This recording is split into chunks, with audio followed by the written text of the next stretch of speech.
Welcome to the Change My View podcast. It is December 19th, 2018, the first of two podcasts we're recording today. I'm Michael Hatch, your host, and I'm here with Robin, also known as Reddit user Dr. Mikolash, Drmicolash, to talk about his post from 25 days ago. And welcome, Robin. Hi, how you doing, Michael? Good.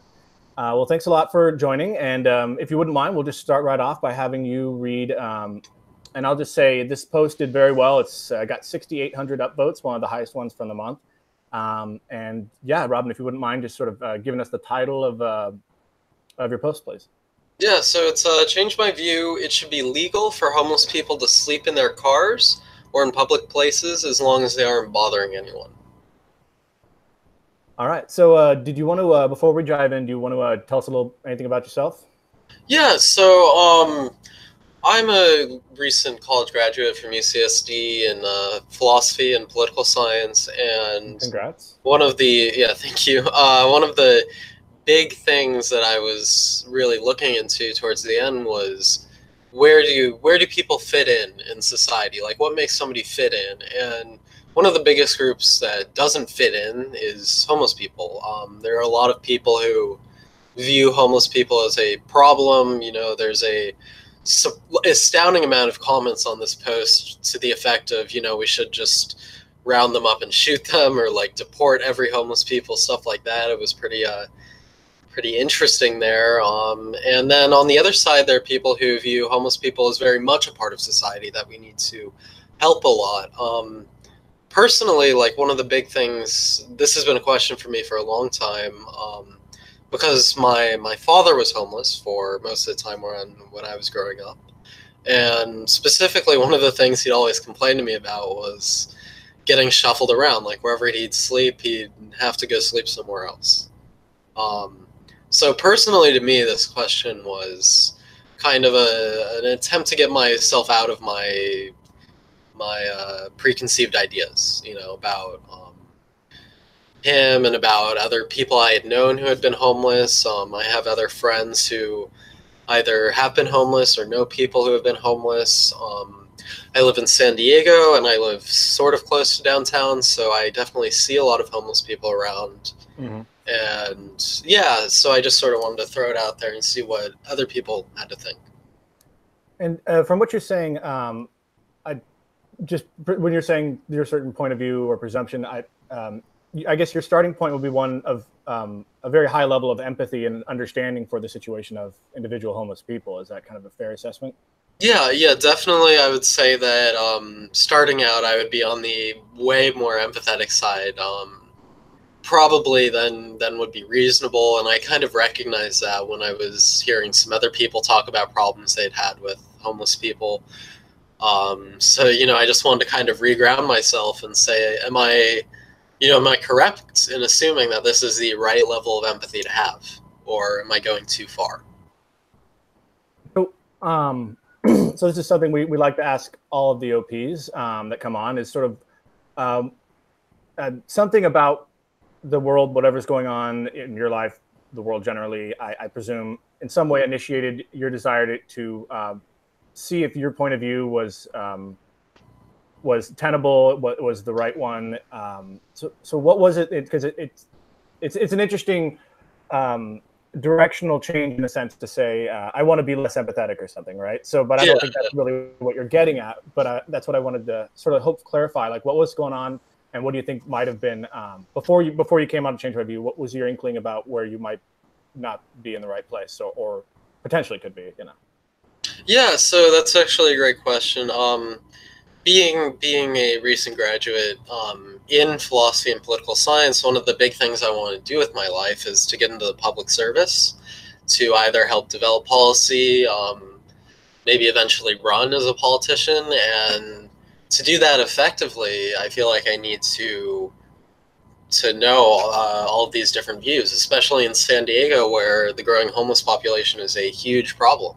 If I want to help develop policy here, and one of the things I do want to do is help develop policy to help the homeless and to help the homeless problem. So I felt like I had to know more about it and know more about what people think about it, definitely, to be able to do that fairly. And I know with policy, I mean, a lot can change, especially when you really might be getting into the actual public work and all that, and encounter a lot of the data um, more directly, in a sense.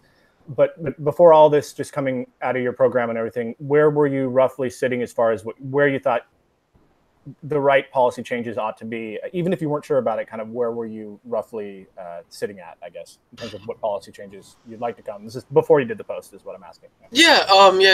Well, before I did the post, I hadn't really thought about many of them beyond the decriminalization aspect of things like this. Things like sleeping in your car on the side of the road overnight. That is currently illegal. The police can tell people to move, they can fine them, whatever. So things that the homeless population has to encounter or has to do that inherently criminalize being homeless were things that I wanted to get changed, because in my view, at least, that was, without knowing much more about the situation, about the actual effects of policy, it seemed like just decriminalizing certain things that contributed to the cycle of homelessness could be one of the best ways to alleviate the problem. So it's essentially like it's like, dude, I don't have a home, I don't have anywhere to go. I just don't make it illegal to like exist as I am in this point in life. Is that kind of like the thing that? Yeah. It's. I mean, this was one of the most egregious examples, which is why it's kind of the one that I put up there in my post. Is if you're sleeping in your car and you don't have anywhere else to go, and you sleep one place, the police tell you to leave, you move over to some other place, they tell you to leave again, where do you end up going is really my problem with that situation. So this is probably, in my mind, this post was the thing that I was most entrenched in my view, was that this, if everything else should still be illegal, at least sleeping, somewhere should be legal. And as far as your friend, what, in like practical reality, what were their options realistically, and what did they choose to do up until the point they were having problems with authorities?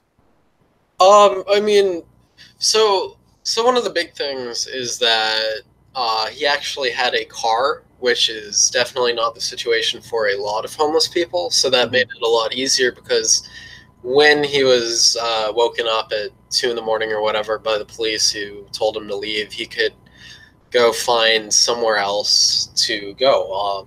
Sometimes it takes some driving, but there is somewhere else to go. But I'm sorry, this might seem like a silly question, but I'm curious, and for that reason I think maybe some listeners might be. But what I'm just trying to get a picture: is it like a small sedan where he's leaning back the seat and doing his best at an odd angle, or has he got a van with a bed, or like what kind it of? was like a van with a not like big enough for a bed, but there's enough room in the trunk area with one of the seats down to sleep. So like if you were, it would be kind of like a situation maybe a lot of listeners might make parallel to like camping, and you go camping, you could sleep in the back of your car in a fully prone position and all that. Yeah. Okay. If you go camping, you can sleep in the back of your car in a fully prone position. Okay, cool. I'm just trying to get the picture. Not that it morally is a huge difference. I just, for some reason, I wanted to have that image. So, well, I think actually, just to interrupt you really quickly, that morally there is quite a difference between sleeping in your car on the street where cars are supposed to be, right, and parking a tent downtown. Sure. Yeah. So yeah, there are a lot of. Oh yes. I just meant between sedan and van, rather.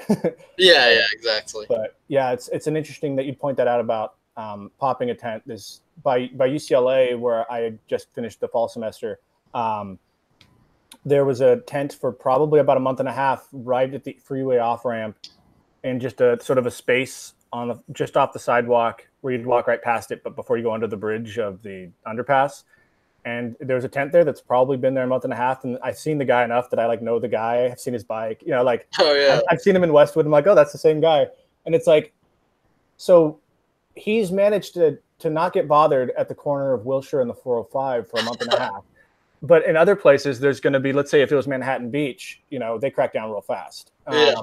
And so, what has been some of the experience for either from you had mentioned from your father or your friend, just in terms of their sense of how it's different in different places? Well, actually, I think, well, from what I heard at least, it's residential neighborhoods that are the biggest offenders, I guess, in terms of this, because people like you're talking about who are camping, under the underpass or whatever, or who are camping in random places.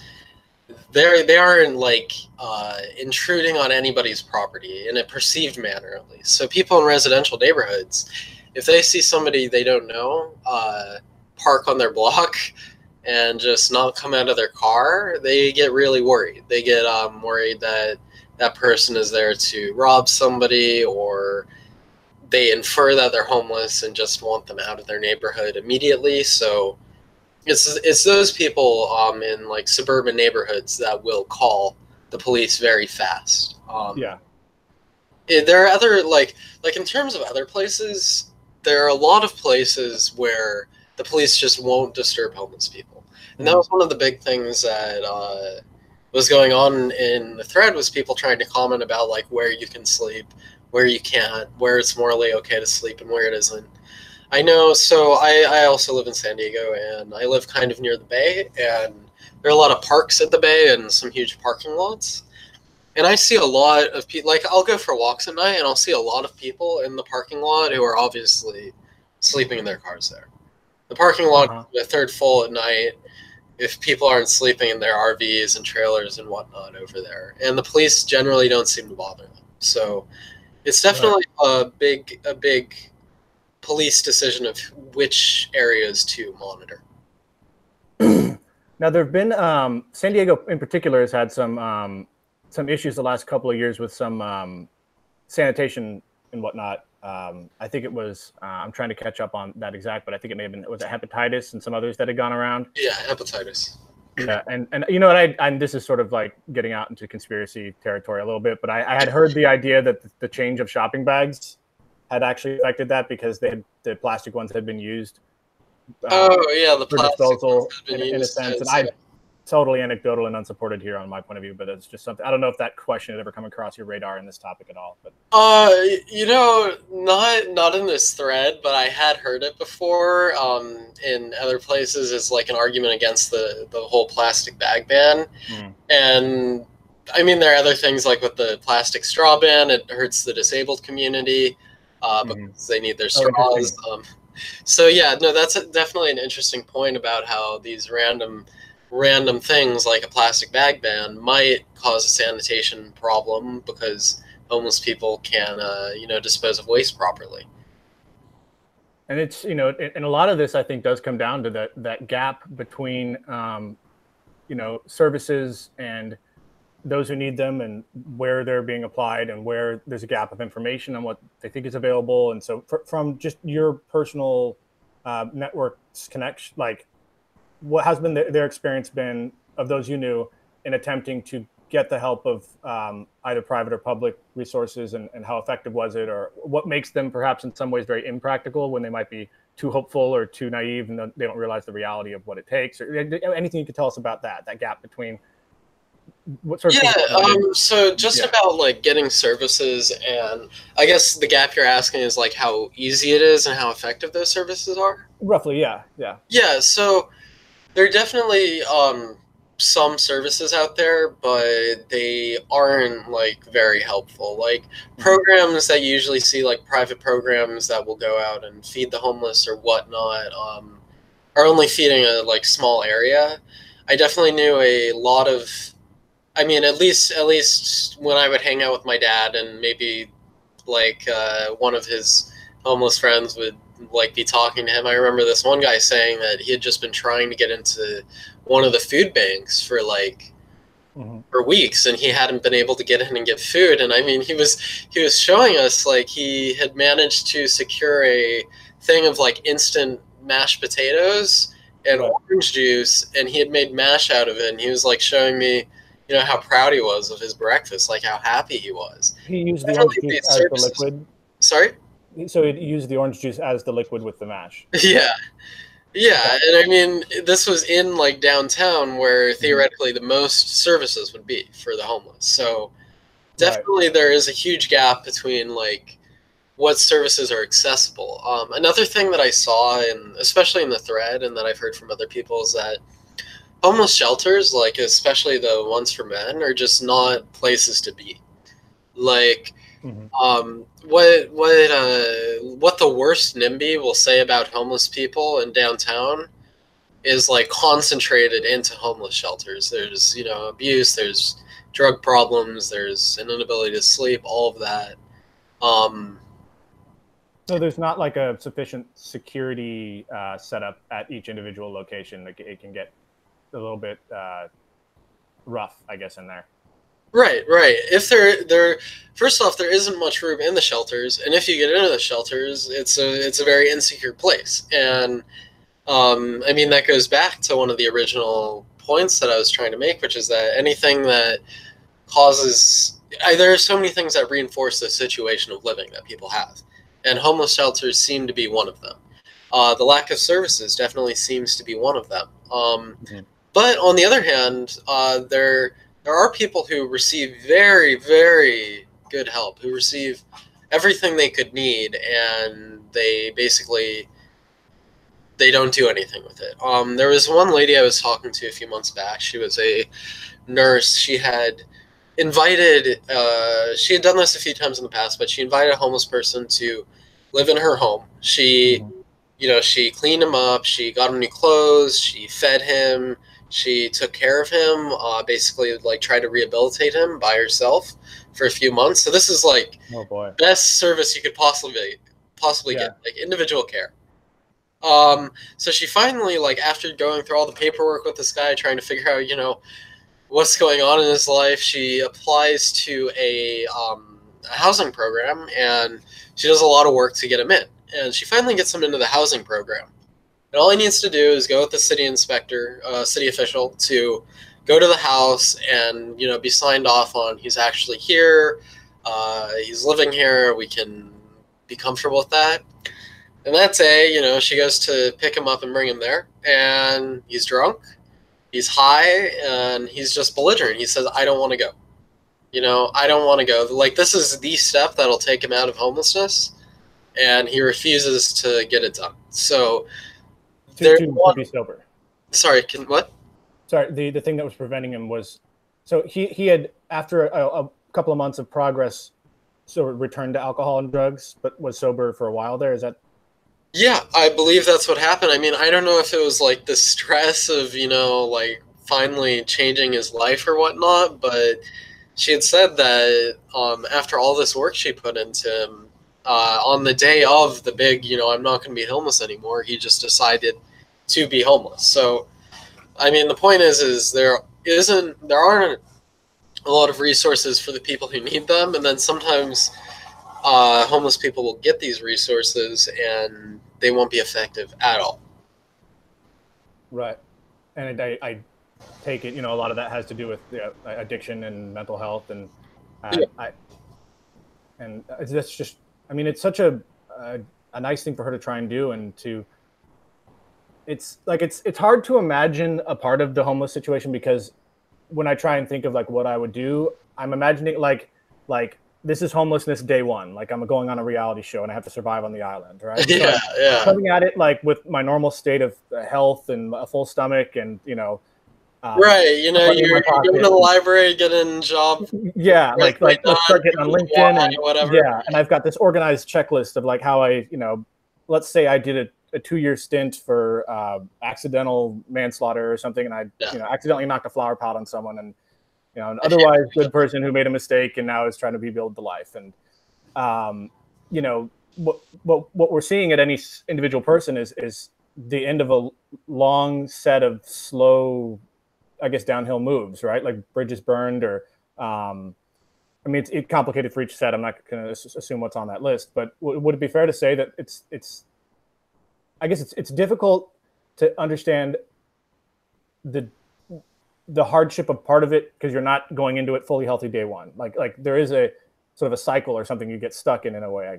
I'm not saying this very well, but maybe you can get what I'm trying to ask. No, yeah, I think you're absolutely right. There are definitely situations like you just mentioned where, I mean, maybe not 2 years in, in the slammer, but where something happened, maybe somebody got divorced or whatnot, and they get thrown out on the street, and in a week or two, they can, if they can get a job or they have a job, they can be out of that situation. There are definitely a lot of cases like that. And there are also a lot of cases where somebody has been homeless for years and years and years, and they've been, every day just trying to survive every day. If that involves begging, I mean, if that involves whatnot, they've become so accustomed to the behavior of being in that position that it's very hard for them to get out. There are a lot of people who may start out like healthy when they're homeless, like you mentioned, but after a little while of having to beg, of not getting a job, they end up, without any good clothes. They don't have a place to take a shower. They can't afford a gym membership. They can't afford food. So of course they can't think straight. They're starving. And then the problem is that after a certain period of time, the chance that these people get addicted to drugs or more commonly develop mental health issues is astounding. And like once you get to that point, there's nothing these people can do on their own to get out of homelessness.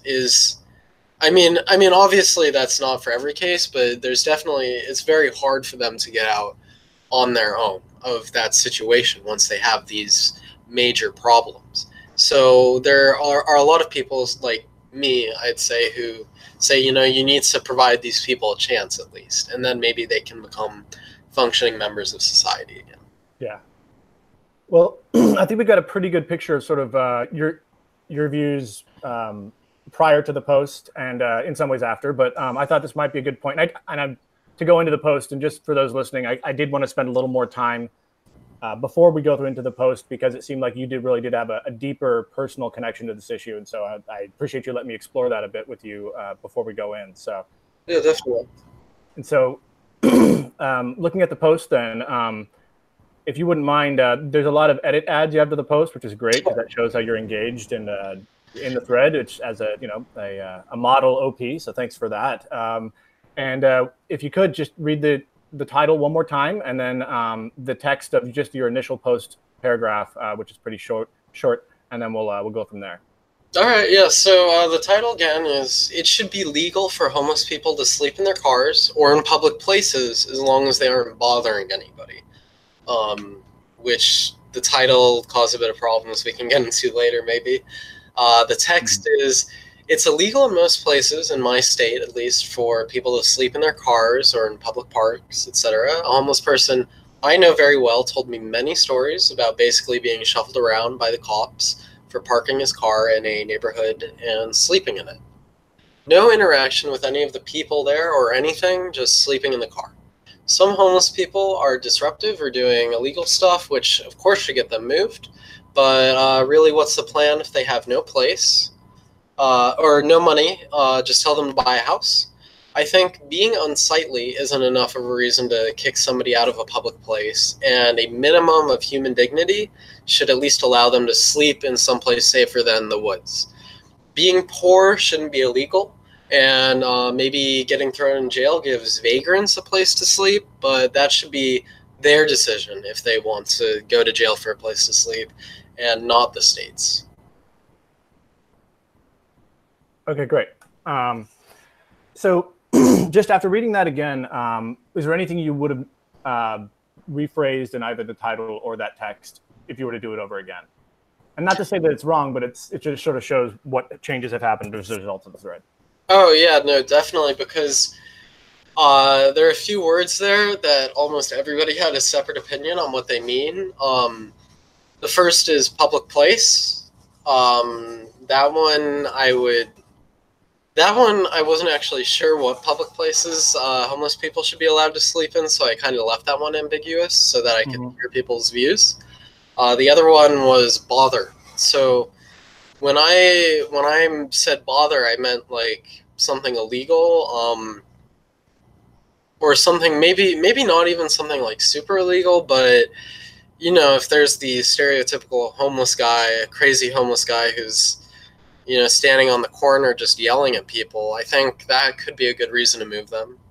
But I don't think that not having or having clothes from 3 years ago, or not being able to shave shouldn't get people moved around. That shouldn't be illegal.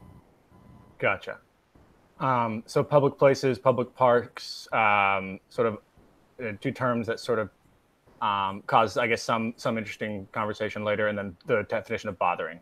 Yeah, and actually, the other one was about sleeping in their cars or sleeping in tents. That one, a lot of people, started saying, well, it should be illegal to sleep because they're going to put up tents. And I was like, well, what about cars? And then the other way around that happened. But what I did realize later in the thread was that a lot of the issues about sleeping in cars and sleeping in tents are the same. So, yeah, continue. Cool. Okay. So as far as you brought up certain terms, right? And in reading this post myself, I thought there was something really interesting in some of the word choice you had, but not the ones you just mentioned, but I had a few of my own that I just wanted to sort of ask your thoughts on, and there were three. One is the being unsightly, and I'm presuming could also be interchangeable with someone accusing them of, I guess, being a blight, I think is the term. Yeah, being a blight. And so what were your thoughts on just that question? Did anything interesting come up or you want to talk about? And I've got two more after that. Yeah, I mean, being unsightly is like one of the huge dividers in this thing. Like, between the two positions I was stating of more empathy or less empathy, nobody on the more empathy side mentioned anything about being unsightly or anything, but definitely on the less empathy side, the more, it should be illegal. Let's just get these people out of here. I don't care where. There were many people who said, it just makes me uncomfortable to be around homeless people. It makes me uncomfortable to see them. If there's a homeless person there, like outside of a business, people won't go there because they don't like how they look. I think one of the greatest things, I'm trying to find it, is somebody who said they give a negative ambiance. So negative ambiance. Yeah, negative ambiance. Wow, that's a couple of very expensive words there altogether. Yeah, I know, right? That does actually neatly transition to a couple of other terms. And in one, you had said, this was in your first edit, but you'd said a couple of people have mentioned congregations or mini cities arising. And this is related to the health concerns. But I want to not get into the health concern, but more, and there's one other term I want to bring up, and you use the term incorrect sedentary. So in those two terms, so I think you're, like the term congregation, can you tell me about sort of what that term means to you in terms of this issue? Yeah, so in terms of this issue, basically every time I use that word, I meant that having one person sleeping there and not getting kicked out will signal to other people that they can sleep there. So basically one of the big points that people were making was, the police need a tool to move homeless people around. Because if somebody sleeps somewhere, let's say they sleep at a park, and the police don't kick them out, they're going to tell their friends, hey, you can sleep at this park. And then the next day you have 3 tents, the next day you have 5 tents, 10, 20, and these people will congregate into areas where it is legal for them to be, it sounds like a tautology, like people will be where it is legal for them to be, they'll go there, but that was a huge problem to a lot of the people in the post.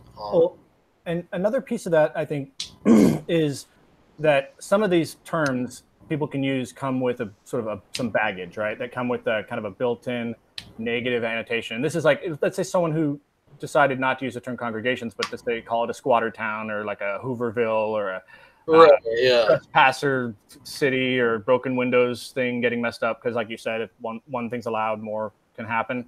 Right. So I guess my question is, are you deliberately using terms that feel like they're more in line with your empathy towards the situation, and you feel like terms like congregations or incorrect sedentary, where I think, again, someone coming at it with a less empathetic point of view might say something like a bunch of lazy people instead of incorrect sedentary, right?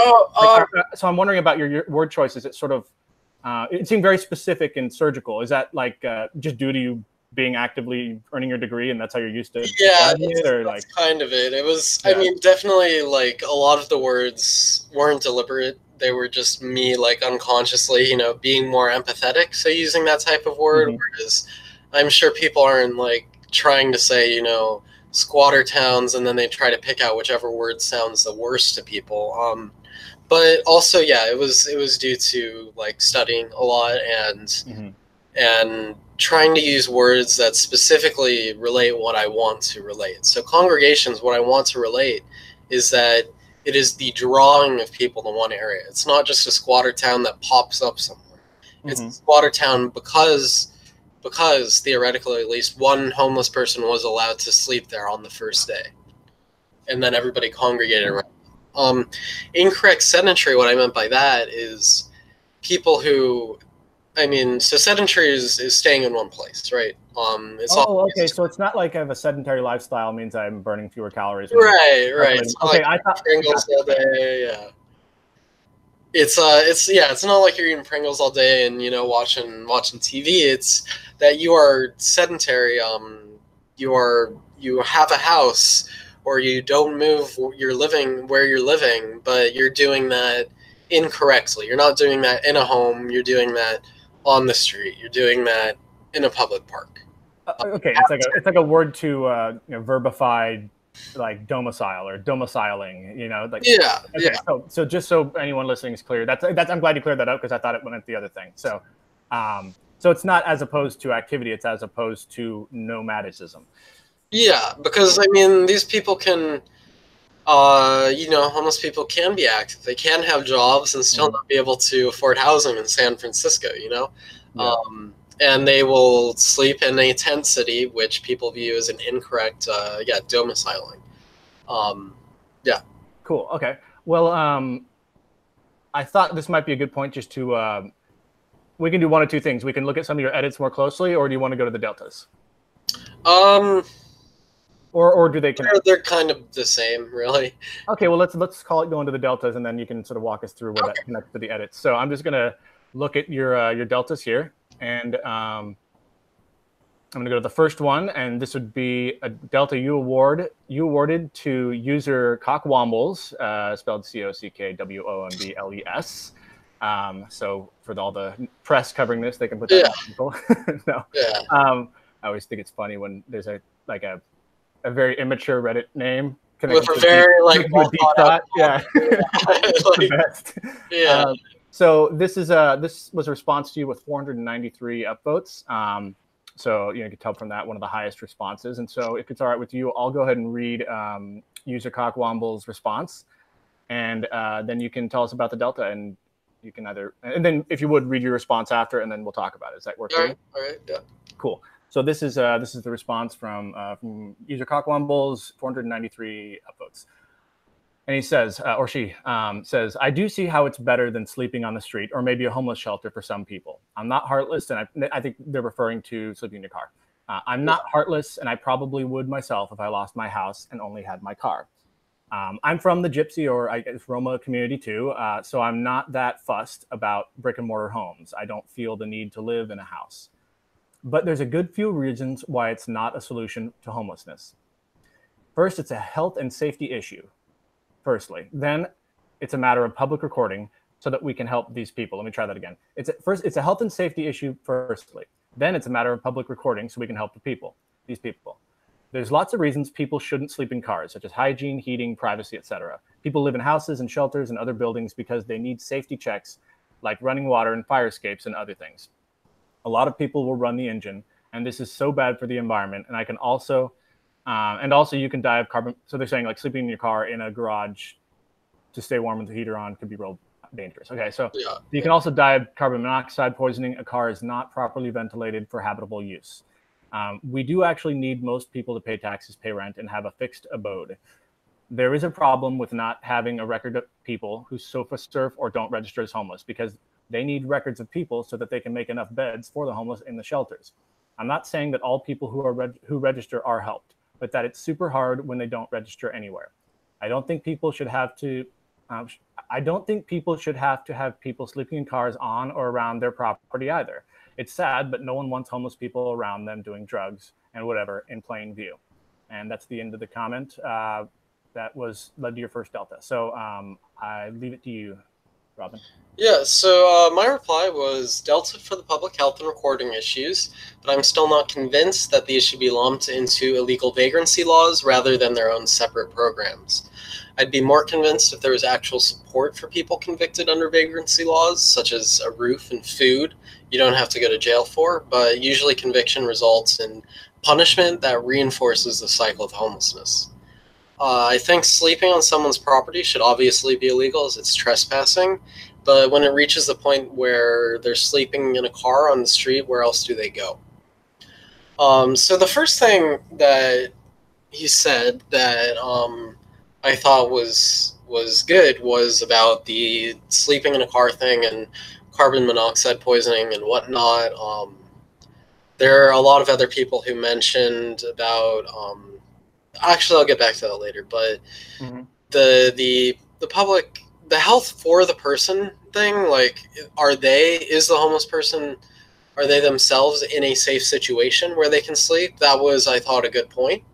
I thought the recording thing was also a good point, but there was another user who responded very well to that point. I don't know if I can find the comment, but that said basically what I thought, that you can record people without forcing them to move or convicting them or fining them, and you can make sure people are safe without doing that as well. So it didn't really refute my original argument, which is actually a huge problem throughout the thread, is people not actually talking about the change in my view, but rather talking about how to help homeless people or why they're a problem or whatnot. But there was another thing about this post that it actually made me remember. This post is why I use the word incorrect sedentary lifestyle, because this guy said he was a gypsy, and people who are moving around, that's fine for them because they're already moving around. But it's people who want like a place to sleep, where they can feel somewhat safe, that they're comfortable with. That's the main population that people have a problem with. Copy that. Okay, and then just looking at that, so would it be fair to summarize and say that they changed your view on some particular points, but not really the whole kahuna, right? Yeah, not on the legal issue, but they showed me a lot of things that I had been missing out on in terms of the problems caused by sleeping. And I think this shows, and to anyone listening who might be new to the sub, it doesn't necessarily mean to give a Delta that you have to change your whole view. But if you have a new perspective or something, or some information you had to consider that, you've taken in and you've shown you're open to hearing it and digesting it, and, that's what this is all about. It doesn't have to be a whole, it just, if someone makes a good point, like, even like you said, you acknowledged it, it did change your mind in some smaller ways, and you also maintain the larger view, that's fine. That's healthy conversation. And I think this is just an example of best practices here. So, for those listening, let's go on to that second Delta, and I'm going to jump to it here. And by the way, anyone looking at the post who wants to find the Deltas, at the top you should see a posting by DeltaBot, and it will say all comments that earn Deltas from OP or other users are listed here, and you just click the word here, H-E-R-E, in that post on the second line of that DeltaBot post at the top of a given thread, and that's how you can jump right to them. So just a little tip for users that took me a couple years to pick up on too. So, all right, so I'm going to go to this second Delta and give it a read, okay? Yep. So I'm going to give it a read. Cool. Okay, so this is a 139 upvote comment, and this is your second of two Deltas. Comment by user Havenkeld, Havenkeld, and with 82 upvotes. So here goes. And Havenkeld has 139 Deltas, so this is a pretty experienced Delta earner here. But yeah, here goes. Havenkeld says, when it's legal that When it's legal, that prevents the law from dealing with the situations. It creates a high potential for giving rise to problems that are unfeasible to deal with as scattered individual events. Sorry, I think there may be a word out of place here that's throwing me off. When it's legal, that prevents the law. When it's a legality, maybe? Are you reading that? I think he meant illegal, like, or legal for the cops to interfere. Oh, okay, gotcha. Okay, so thank you for clarifying that. I'll read it one more time. When that interference is legal, that prevents the law from dealing with situations it creates with a high potential for giving rise to problems that are unfeasible to deal with as scattered individual events. Perhaps they aren't harming anything yet, but neither can police be present to enforce crimes that result from allowing people with mental and or drug problems and basically nothing to lose, with mental health problems and nothing to lose, to camp out or congregate in public. Walking down a sidewalk can become a much more risky and comfortable thing when we allow this. Walking down a sidewalk can be risky and uncomfortable, I think. Next paragraph. Conflicts do break out. I live in Portland, where we're foolish enough to actually allow this, and it's horrible, and I've seen it result in harassment and even assaults on people passing by. Police don't have the resources to hang around. Keep an eye on it, deal with it every little event, and deal with every little event. When a homeless person commits a crime, the victim is likely not going to see any justice or get any substantial reparation. They have nothing the law can take from them, and they're basically off the grid. Last paragraph. Also, and this is in italics, they bother people, clearly, on italics at bother people, and then clearly it's not in italics, period. Okay, then he continues, or she, there aren't many situations where, quote unquote, not bothering anyone is true when it comes to homeless people in public. Maybe they don't bother you in an active way, but they make people feel unsafe, give the area a bad ambiance, and make things less clean. Even to the point it can become hazardous indirectly through things like littered needles. So I'll turn to you. Yeah. So actually, that brought up a lot of the points that I'll talk about in a second. But the delta is actually, if you look a bit further down the thread, do you see a guy replying named Kill Nye the Silence guy? I do. Yeah. So you see wow. under that comment. Maybe you could read his out too, because I thought it was also very good. Okay, so you think that would be useful even before hearing yours? Yes, yes. Cool. All right, you got it. And were they quoting you? Should I include that? Yeah, sure. Yeah. Okay, so this is you that Kill Nye the Science guy. Love that username. Is saying, and he's quoting you saying, "Are you trying to say that if homeless people sleep somewhere, they'll congregate with more homeless people in that place?" So that's your question to him, and Kill Nye the Science guy is responding, literally, yes. The homeless congregate wherever they're tolerated, and then they panhandle shit in public and leave used needles everywhere. They're not going to, quote unquote, just sleep there and then leave, because they've likely got nowhere to go. What happens when a homeless person wakes up in the middle of the night and has to use a bathroom? They use a bathroom wherever they're at. The reasons that parks and other public spaces that don't require any staffing, quote, close, unquote, is because otherwise homeless would live there and they would trash the place. That's a public space, and they don't get to use it in a way that devalues or damages the space for the rest of us. And then the next comment is a response by you. So. Yeah. So. Oh, I see. So the delta you gave is actually 2 steps down. Okay. Yeah. And I had mentioned it in my edit, like I really described it in my edit, but let me just summarize the points that I thought were good about their arguments. The first point is, and maybe it's good, maybe it's not so good, but the first point is the implied crime point. And the first thing I like to point out is that there is a 50 to 60% portion of the homeless population who isn't addicted to drugs or have mental health issues. So those people should be left out, which is one of the problems I had with this guy's argument. But he did make a very good point that if you have a typical crazy homeless person or whatnot, and you just leave them there, you know that the police may know them from prior encounters. They know they're a problem. And they see them getting ready to set up somewhere and maybe cause problems like that, then there's an implied duty for the police to stop them preemptively. There are also, in addition to the point about homeless people congregating, which I thought was a good point, is that that greatly increases the implied crime thing to be likely. Because, I mean, one of the things that I'm not going to argue on is that in congregations or tent cities, squatter towns, whatever you want to call them, even in the shelters, there's a lot of crime. There's drug abuse, there's whatnot.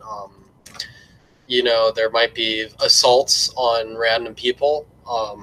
So in those situations, I became a lot more sympathetic to the idea of preemptive, like, prevention of these crimes. Mm-hmm. And then the point that I thought was really good about Kilnye said was, where are they gonna shit? That was the one that, like, really got me, and the whole thread was, where are they gonna shit? Even if you have a car, even if you're, not bothering anybody, you're absolutely mentally healthy, you're even dressed nice, you don't look like a blight. People wouldn't even think you're a homeless person if they saw you, even if you're, like, the perfect homeless person. Right. And you have a car, you're sleeping in a quiet residential neighborhood, whatnot, not bothering anybody. You have to shit at some point, and you don't want to keep it in your car or in your tent. Where does it go? And it goes into people's trash cans by their house. Other trash has to be dumped in random places, and that creates problems for people that aren't the homeless person in question. So that I thought was a good point. I thought it was a really good point, but the problem is that in relation to that point, the only reason that's a problem is because there aren't enough services for the public there already.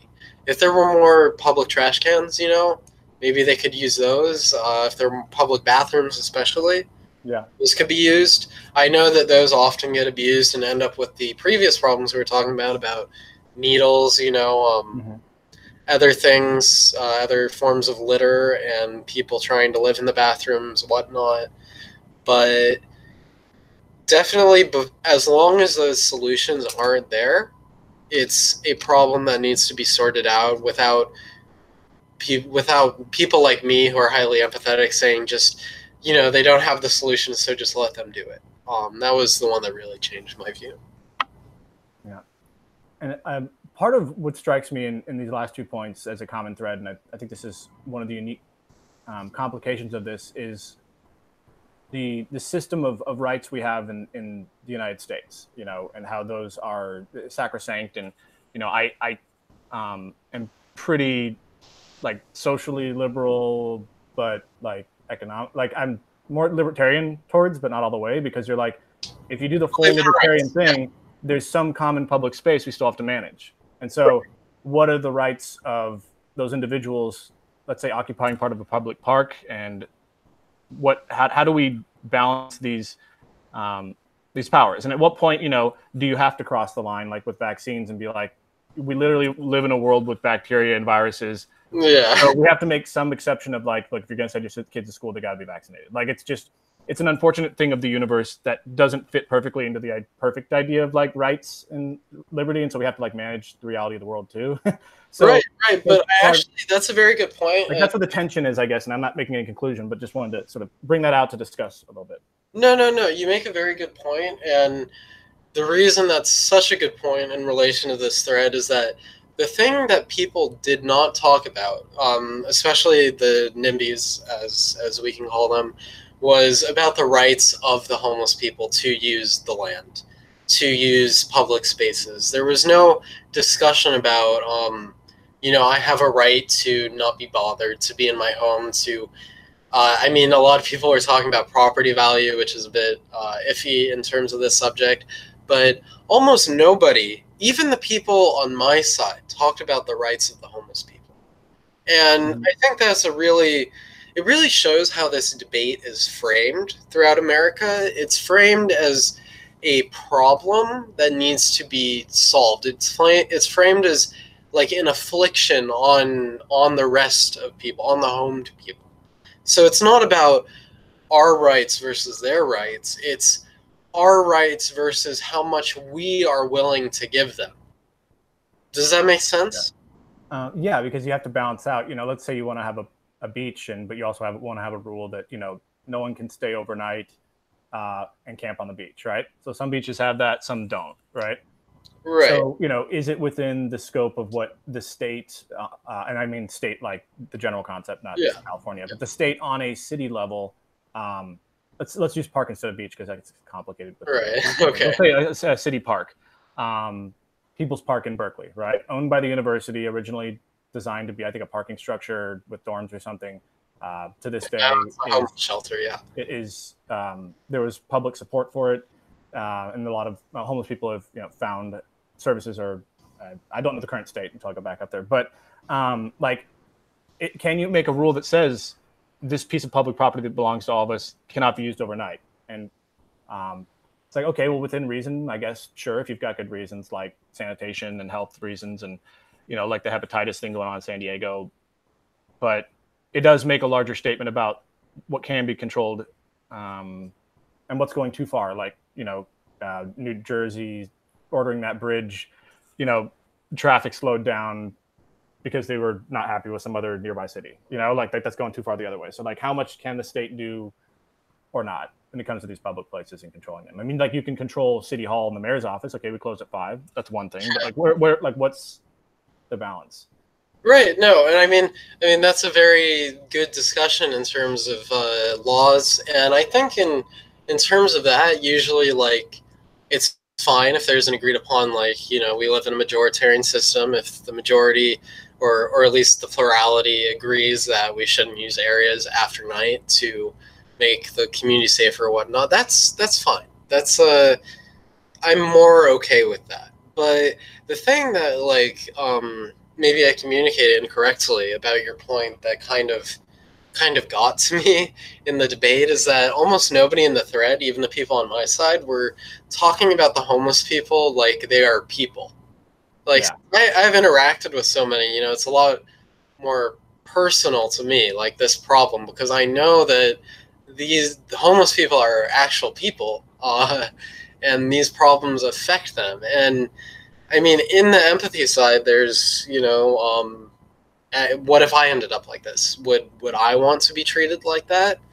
But even the people who were like on my side in this thread were talking about homeless people like they were dogs almost. Like, it's like, right, or yeah, like some wild animal, and like you're trying to, set up limits around your city for preserving nature almost. Like, that's how it sounded. Is what I mean. Do you kind of get me? Like, it was more like a debate over public safety from like the rabid coyotes that are running around than actual people who have rights. It otherizes. Yes, yeah, exactly. And there's like, voters, aren't experts in everything, right? So you're going to have, if you want to make pharmacy laws, it's useful to have some people involved in politics who are pharmacists, or laws about roads and maybe road engineers, or nurses and doctors might have more to say about the health issues around this issue. And like, so who's forming the conversation is largely people in a lot of ways who are generalists that are maybe writing editorials, or public servants. A lot of politicians, if their career outside of maybe being a lawyer or something, often are generalists. Right. So, like, what voices do you think could help the conversation that maybe aren't as involved as they are currently? I mean, definitely the voice that would help the conversation of people who aren't involved as they are currently would be homeless people. Mm-hmm. And the problem is homeless people, they don't, most of them aren't going to have access to Reddit. They're not going to be able to comment in their defense on this change my view thread. They're not going to, maybe they aren't, maybe they smell too bad to get into City Hall to speak up in a public debate. Maybe they've had some past conviction that prevents them from running for office. Maybe they've, they're just so poor that they don't have time to participate in the debate at all. So, as you're saying, you have like advocates, you have public servants who are trying to say something for them, but you don't have any real perspective from the community. And so what people end up seeing the homeless community as is, rather than a lot of people with mental health issues and drug problems and also a lot of people who are like normal people who just got put in a bad spot and who are doing the very best they can to stay out of sight. Um, they're seeing everybody as those, those crazy people in the corner at the gas station who are yelling at you or trying to get your change. They don't, I mean, a lot of people don't want to, like, especially the people who are in their right mind, who I was talking about, they are ashamed. They are very ashamed to be homeless. They don't want to go to City Hall and make it known to the entire community, like everybody in the city on TV or whatever, that they are homeless. A lot of these people are highly, highly ashamed of their state of living, and they aren't able to get out there and advocate for themselves. So you have this kind of system where it's kind of, I mean, you can say it in a derogatory manner, you can call it paternalistic or whatever. But there is a system right now where it's only people like you and me who have homes, who are doing well, who have prospects in life, that are talking about the problem. All right. So we've got another recording coming up in 25 minutes, but I did want to introduce one last question, and then after that, we can see anything else you want to talk about. But I just want to make sure I don't miss this question. And this is, statistically speaking, we get about 1,000 playbacks of these podcasts, give or take, as an average, right? So we're not like some huge thing, but we do get, let's say 1,000 people. So that being said, based on current statistics, it's probably safe to say that at least 1 to 3 people listening to this right now are homeless. And maybe more may listen in the future if we get a bigger audience or something. But what I'm wondering is, what advice would you offer to those people who are homeless now, just from your dealing with this issue? Like, what would you? What advice to people who are homeless now? Yeah. My advice would be to keep trying. If you're in a healthy enough place to, go on the internet, find podcasts, do all that, definitely do your best to stay in that place. There's a point for a lot of homeless people where things start going downhill. And if you can stay above that point, before that point, then your chances are improved dramatically. I'd also like to say that there are a lot of people like me who do feel for your situation, who have had family that are homeless, who know people that are homeless, have friends that are homeless. And I just, like to remind any homeless people listening to this that they are actual people and they deserve to have rights and they deserve to have a chance in life. And nobody deserves to be unequivocally shunned by society, no matter what. Copy that. Well, we still have some time here, and is there anything more you'd want to add that you learned from the post, or that just struck you as interesting, or no?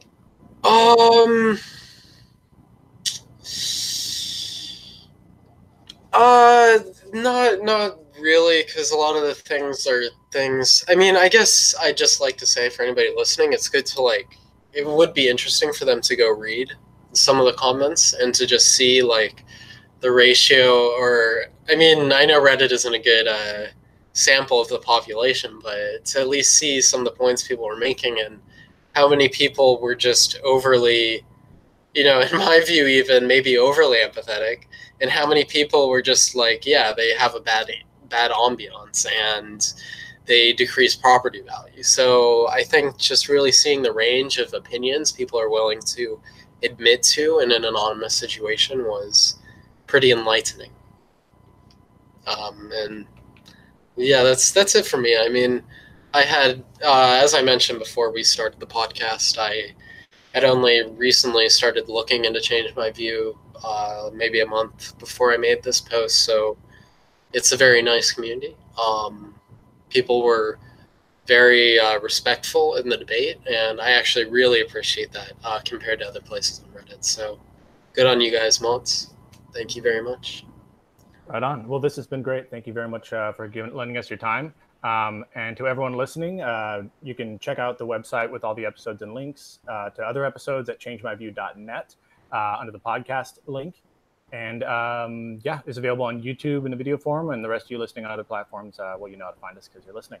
So thank you for joining, both to our OP here, Robin, and I don't think I ever said your new username, which was, I did, Dr. Mikolash. And sorry, last question. I'd like to ask what your username means. Oh, it's a reference to Bloodborne. It's a video game. It's very, very good. What was it called? Bloodborne. It's by Bloodborne. Software, the guys who made Dark Souls. Oh yeah, that's supposed to be incredibly hard. All right, cool. Well, that's it then. I think we're wrapped. But thanks so much for your time, and to the listeners listening. And I'm gonna sign off here. All right. Thanks for having me on, man. Thanks very much.